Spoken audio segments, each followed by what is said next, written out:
오늘 본문 말씀을 가지고 하나님께 버림받은 이스라엘의 초대왕 사울이라는 제목으로 말씀 나누길 원합니다. 요즘 어제 이제 갑자기 또 날씨가 굉장히 좋아져서 햇빛을 좀 많이 쬐셨나요? 밖에도 좀 나가셨나요? 몸에서 만들어지는 호르몬 중에 하나인 세로토닌이라고 들어보셨나요?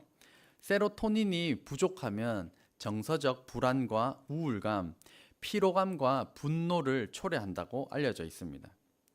이 세로토닌이 몸에서 만들어지기 위해서 하는 중요한 일 중 하나는 이 하루에 15분에서 30분 햇볕을 맞으면 된다고 합니다.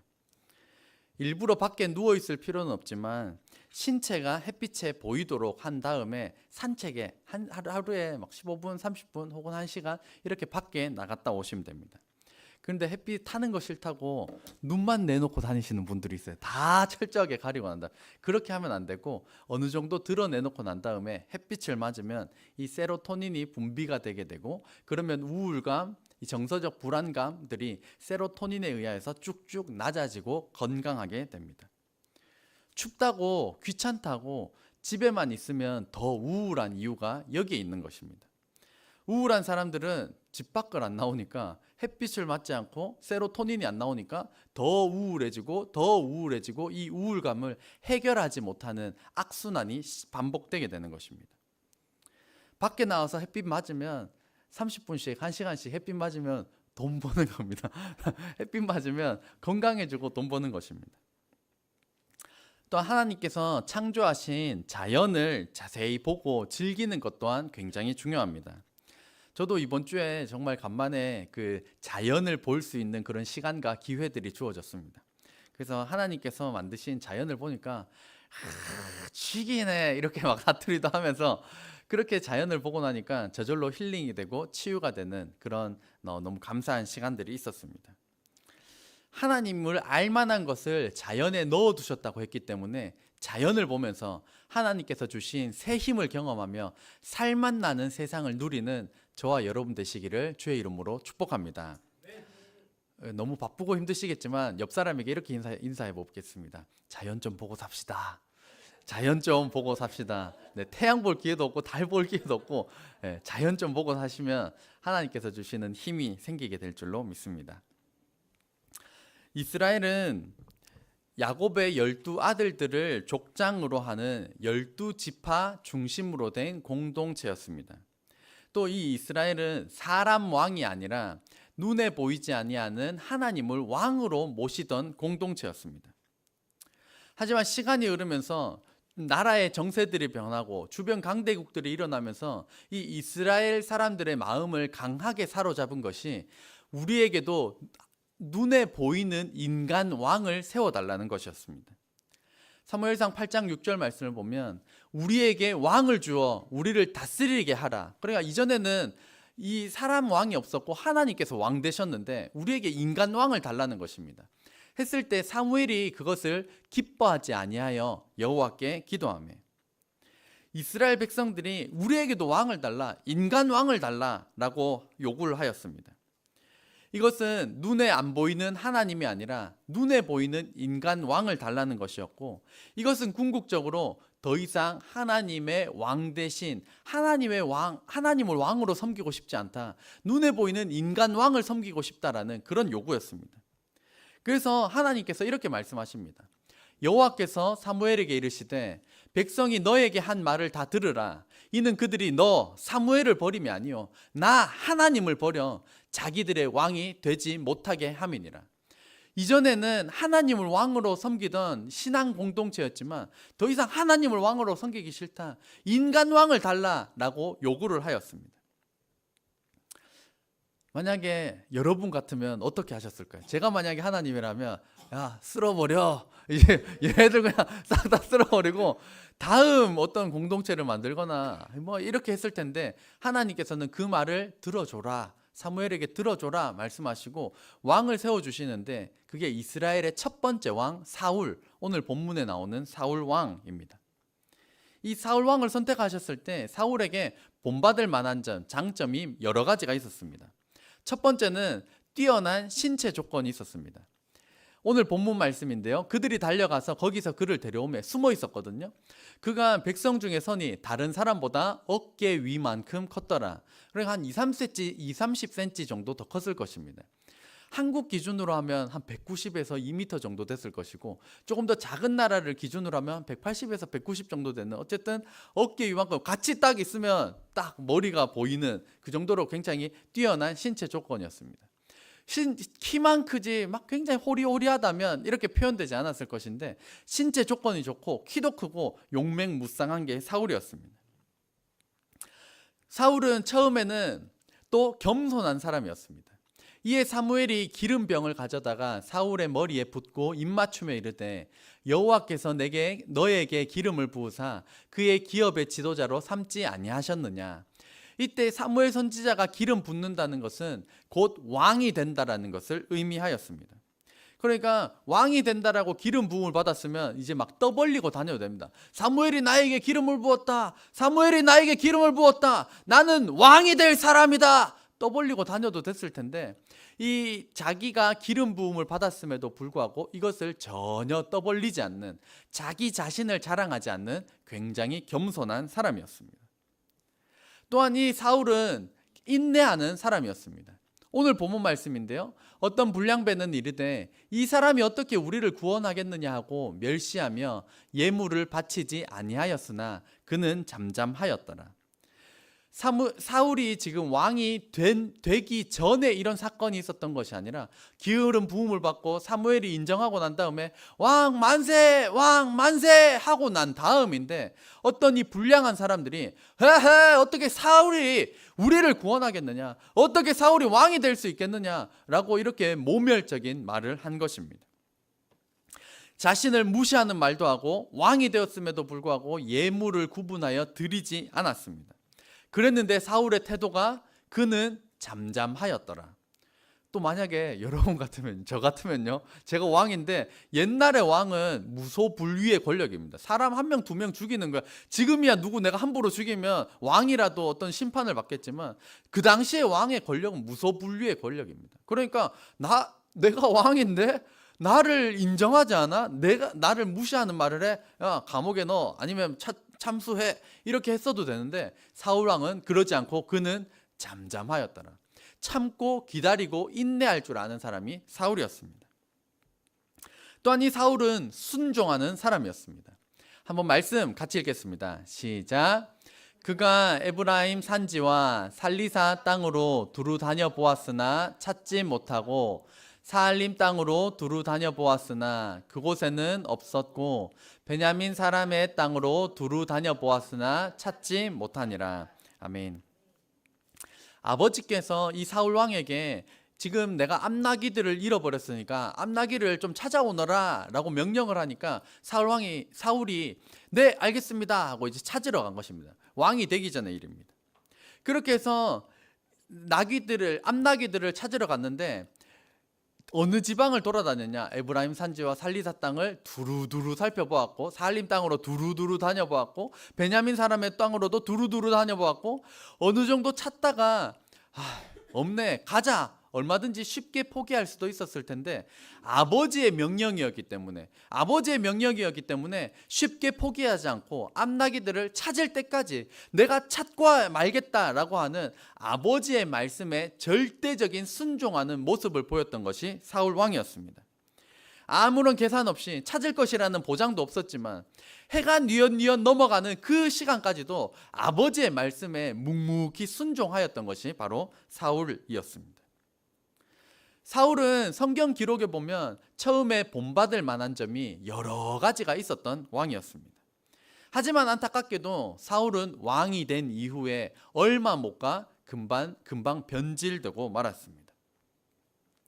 이런 사울의 일대기를 살펴보면서 하나님께서 저와 여러분에게 주시는 말씀은, 첫 번째 한번 같이 읽겠습니다. 시작. 하나님께 받은 복을 끝까지 지키는 비결은 끝까지 초심으로 사는 것입니다. 하나님께 받은 복을 끝까지 지키는 방법은 끝까지 초심으로 사는 것입니다. 초심이 무엇입니까? 처음 마음입니다. 첫 번째 가진 그 마음입니다. 사무엘상 15장 3절 말씀을 보면 지금 가서 아말렉을 쳐서 그들의 모든 소유를 남기지 말고 진멸하되 남녀와 소아와 젖먹는 아이와 우양과 낙타와 나귀를 죽이라 하셨나이다. 지난번에 우리가 수요 기도에도 살펴본 본문인데요.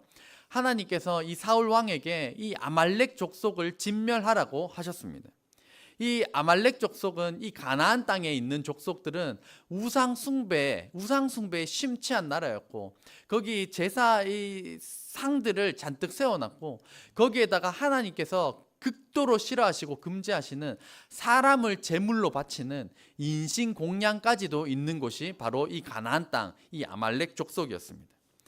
그래서 하나님께서 이 땅을 심판하시기 위하여서 사울을 통하여서, 이스라엘을 통하여서 아말렉 족속을 다 진멸하라고 하셨는데, 사울은 이렇게 하였습니다.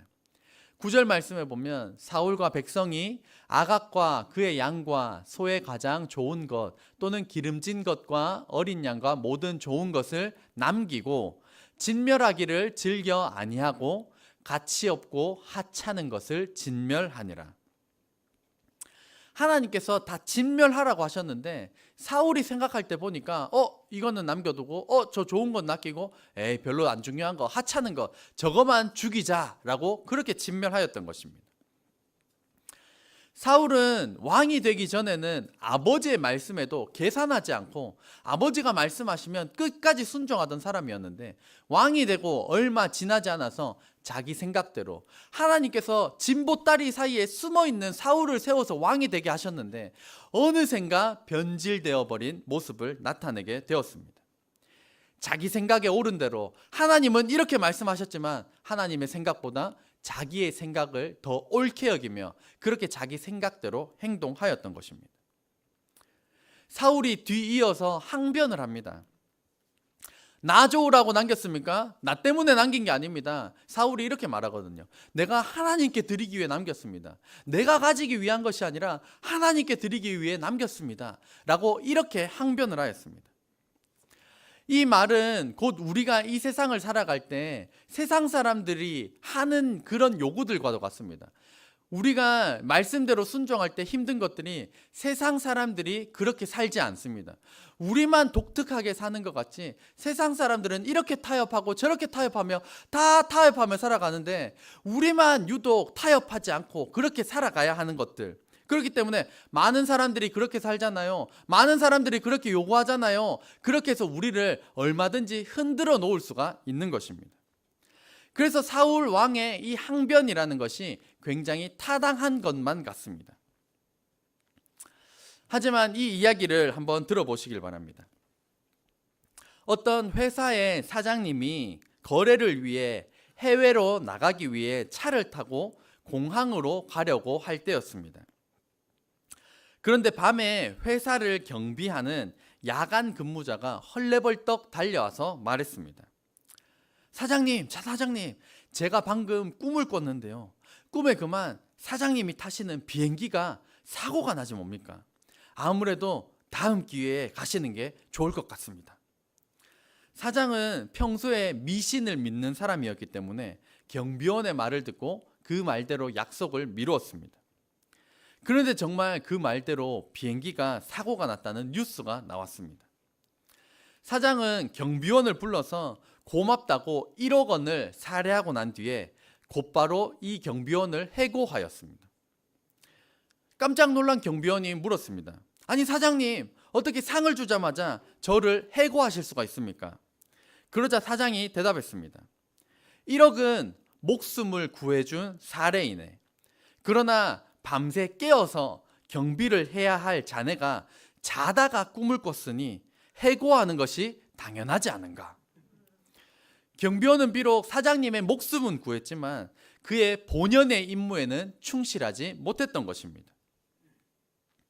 오늘 사울을 통하여서 우리에게 주시는 말씀은 하나님께 받은 복을 끝까지 지키는 비결은 끝까지 초심을 지키는 일입니다. 처음에만 열심히 하고 나중에 갈수록 흐지부지해지는 것을 가리켜서 사자성어로 용두사미라고 합니다. 용머리에 뱀꼬리라는 것입니다.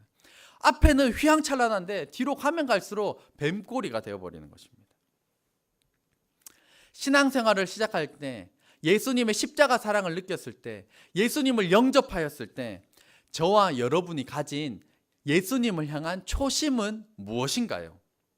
복음을 전하는 사람이 되겠다, 선교사가 되겠다, 선교사를 후원하겠다, 가족 구원을 위해 내가 반드시 기도하겠다, 또는 교회 안에서 다음 세대를 섬기겠다, 봉사하겠다, 이런 여러 가지의 초심들이 분명히 있었을 것입니다. 이 초심을 떠올려 보시기를 바랍니다. 사울왕을 통하여 주시는 것은 하나님께 받은 복을 끝까지 지키는 비결은 끝까지 초심을 지키며 사는 것이기 때문입니다.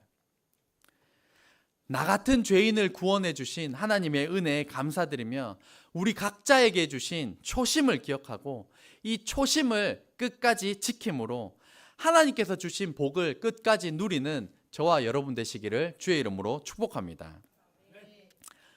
오늘 사울왕을 통하여서 또 우리에게 주시는 말씀 두 번째는 같이 읽겠습니다. 시작. 하나님께서는 교만한 자를 버리십니다. 사무엘상 13장 8절 말씀을 보면 한번 같이 읽겠습니다. 시작. 사울은 사무엘이 정한 기한대로 이레 동안을 기다렸으나 사무엘이 길갈로 오지 아니하매 백성이 사울에게서 흩어지는지라. 아멘. 이스라엘과 블레셋 사이에 전쟁이 있었습니다. 이 전쟁을 시작하기 전에 사울 왕과 사무엘은 이제 날짜를 정하여서 7일 뒤에 우리가 하나님께 예배 드리고 난 다음에 전쟁을 시작하기로 정하였습니다. 그래서 사무엘이 7일 뒤에 오기로 하였는데 사울 왕과 백성들이 목이 빠져라 이 사무엘 선지자를 기다리고 있었습니다. 하지만 7일이 지났음에도 불구하고 사무엘 선지자가 도착하지 않는 것입니다. 그러자 군사들이 겁을 먹고 사울에게서 흩어지기 시작했습니다.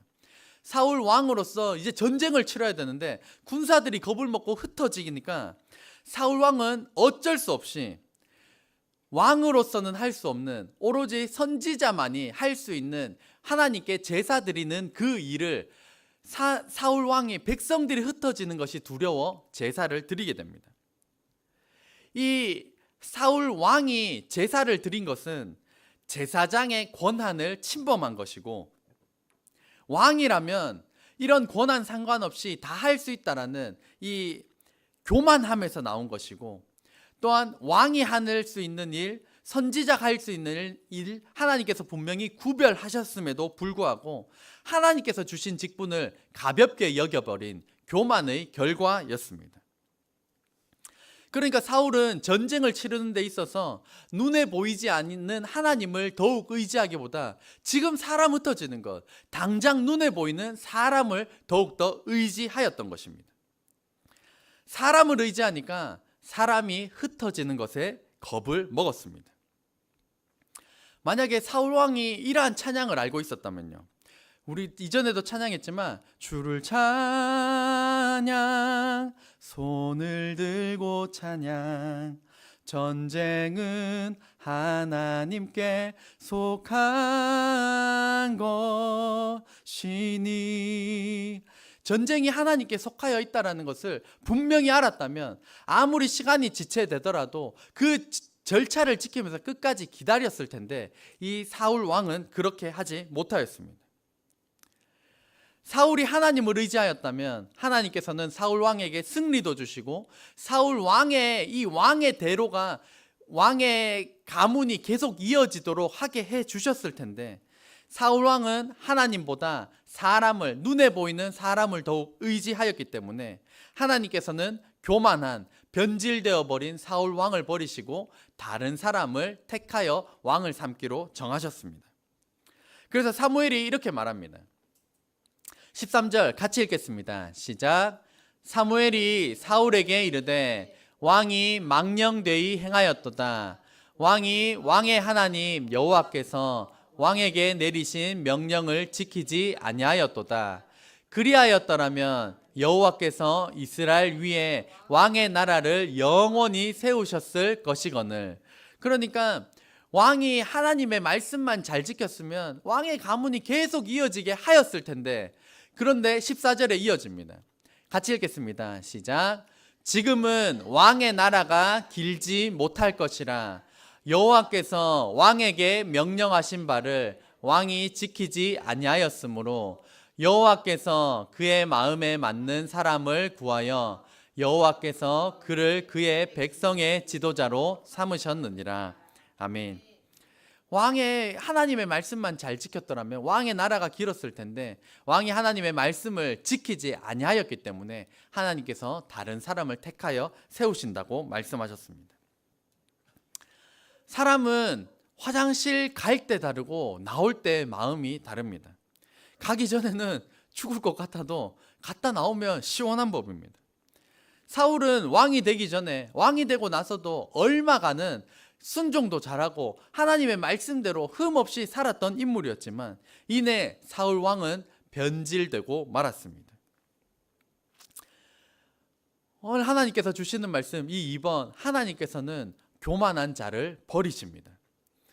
이 어감이 너무나도 세서 언제나 하나님은 사랑의 하나님이시고 내가 너를 버리지 않는다 말씀하시고 끝까지 회개할 기회를 주시고 돌아올 기회를 주시면서 끝까지 기다리시는 분이 하나님이시지만 기회를 주시고 기회를 주셨음에도 불구하고 돌아오지 않으면 하나님은 공의의 하나님으로서 심판하시는 것입니다.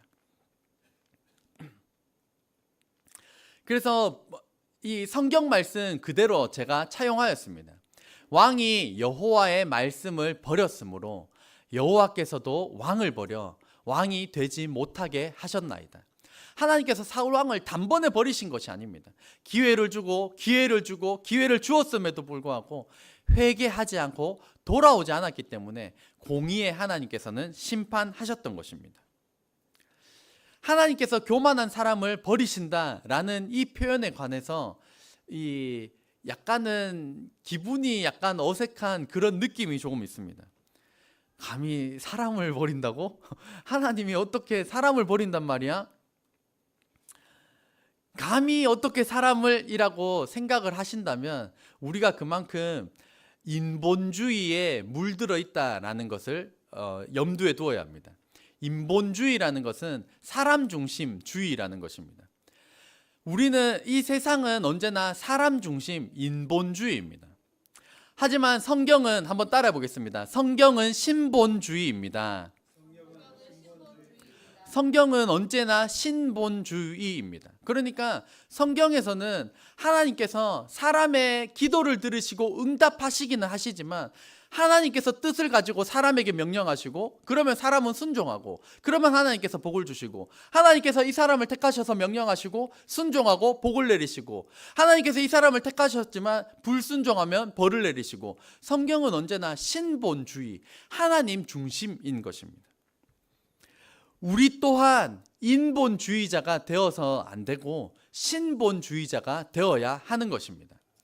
따라해 보겠습니다. 우리는 신본주의자입니다. 그래서 하나님께서는 살리기도 하시고 죽이기도 하시는 분이고 주시기도 하시고 가져가기도 하시는 분이십니다. 오늘 말씀 신명기 32장 39절 말씀 한번 같이 읽겠습니다. 시작. 이제는 나 곧 내가 그인 줄 알라. 나 외에는 신이 없도다. 나는 죽이기도 하며 살리기도 하며 상하게도 하며 낫게도 하나니 내 손에서 능히 빼앗을 자가 없도다.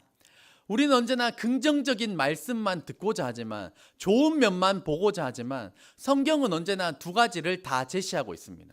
그래서 우리가 천국만 이야기하지만 어떤 목사님은 이 세상의 지옥에 관하여서 설교를 더 많이 하였더라면 더 많은 사람들이 예수님께 돌아왔을 것이다 라고 말하는 목사님들도 있습니다.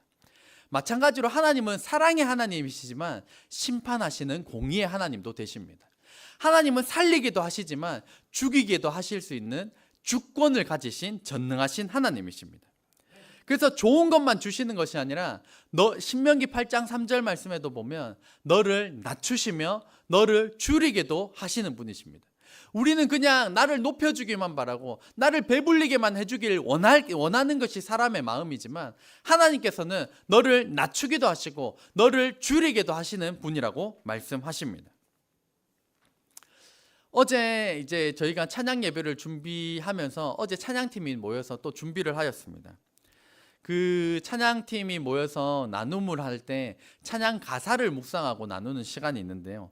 그때 저희 김양숙 집사님께서 이제 찬양 가사 중에 만왕의 왕이라는 가사를 묵상하고 나누어 주셨습니다. 만왕의 왕이 바로 예수님이시다. 만왕의 왕께서 모든 주권을 가지고 계신다. 주권을 가지고 계시기 때문에 우리는 특별히 할 말이 없다. 그분이 바로 주권자이시다. 우리는 순종만 하면 된다. 이러한 말씀 나눔을 해주셨습니다. 하나님은 만왕의 왕이십니다. 하나님은 우리 인생의 주인이십니다. 하나님은 내 인생의 주인이기도 하시지만 온 우주 만물의 통치자이십니다. 우리는 사람을 중심으로 여기는 인본주의자가 아니라 하나님을 중심으로 여기는 신본주의자입니다. 사람은 조금만 잘 되면 교만할 수 있게 된다라는 것을 알아야 합니다. 건강에 문제가 있을 때는 하나님 없으면 안 될 것처럼 하나님을 붙들고 의지하다가 그 문제가 해결되면 어느샌가 놓아버리는 것이 사람입니다. 시험에 합격하지 못했을 때는 하나님 없이는 안 된다고 울고불고 매달리지만 시험에 딱 합격하고 나면 안녕히 계세요 하나님 하고 돌아서는 것이 연약한 사람의 모습입니다. 그래서 C.S. 루이스의 순전한 기독교라는 책에서 이 변증학자 루이스는 성경에서 말하는 가장 큰 죄가 무엇이냐? 저는 이 책을 읽을 때 성령 회방죄, 성령 모독죄일 것이다 라고 책을 읽었지만 이 C.S. 루이스가 제시하는 가장 큰 죄는 바로 교만이었습니다. 왜 교만이 가장 큰 죄인가 라고 이 변증학자가 설명해 가는 것을 들어보면 교만한 사람은 자기가 교만한 줄 절대 모른다는 것입니다. 교만한 사람은 자기가 절대 교만한 줄 모르고 다른 사람이 교만한 것은 꼭 눈에 성가셔서 그 꼴도 못 봐준다는 겁니다. 저 사람의 교만은 기가 막히게 집어내면서 자신의 교만함은 절대로 보지 못하기 때문에 교만이 가장 큰 죄라고 하였습니다. 혹시 저와 여러분은 내가 얼마나 교만하다라고 생각하시나요? 저 사람이 교만하지 내가 교만하지 않다 그러면 이미 교만에 물들어 있는 사람일 수가 있습니다. 언제나 하나님 앞에 내가 교만한 사람일 수가 있다라고 이 사울왕을 통하여 주시는 교만한 사람을 버리시는 이 하나님의 말씀 앞에 저와 여러분 자신을 점검하는 은혜가 있기를 주의 이름으로 축복합니다. 하나님은 교만한 자를 버리십니다. 그래서 사랑의 하나님이시지만 끝까지 기다려주시고 교만한 자를 버리신다는 것 자체가 이 교만이 엄청나게 큰 죄, 엄청나게 악한 죄임을 분명히 말씀해주고 계시는 것입니다. 교만하지 않고 신본주의로서 하나님을 언제나 중심에 두고 하나님 말씀에 순종함을 통해 하나님께 귀하게 쓰임받는 복된 인생 되시기를 주의 이름으로 축복합니다. 기도하겠습니다.